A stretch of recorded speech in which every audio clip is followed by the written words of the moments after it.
So ఈ cervical cancer ఏదైతే ఉందో అమ్మాయిలో రావడానికి ముఖ్య కారణం ఏంటి అంటే హెచ్పివి, హ్యూమన్ ప్యాపిలోమా వైరస్. ఈ హ్యూమన్ ప్యాపిలోమా వైరస్ అనేది సెక్షువల్లీ ట్రాన్స్మిటెడ్ డిజీజ్. అంటే మగవాళ్ళకు ఉంటే కనుక ఇంటర్కోర్స్ చేసినప్పుడు మగవాళ్ళ నుంచి ఆడవాళ్ళకు కూడా వచ్చే అవకాశాలు ఉంటాయి.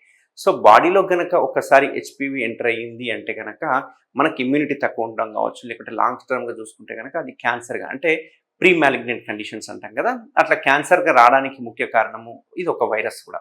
అంటే దీనే హ్యూమన్ ప్యాపిలోమా వైరస్ అంటాం. సో మగవాళ్ళలో కనుక చూసుకుంటే కనుక సర్కంసిషన్ చేయించుకున్న వాళ్ళకి హెచ్పివి వైరస్ అనేది అటాక్ అయ్యే ఛాన్సెస్ చాలా తక్కువ ఉంటాయి. అదే ఒకవేళ సర్కంసిషన్ చేయించుకోకపోతే కనుక హెచ్పివి వైరస్ అంటే ఈ సెక్షువల్లీ ట్రాన్స్మిటెడ్ డిజీజ్ వచ్చే అవకాశాలు చాలా ఎక్కువ ఉంటాయి. అసలు ఎందుకు వస్తుంది హెచ్పివి అనేది, అబ్బాయిలకు ఎందుకు వస్తుంది? సో అబ్బాయిలకు హెచ్పివికి సర్కంసిషన్కి ఏంటి రిలేషన్ అనేది మనం ఈరోజు తెలుసుకుందాం.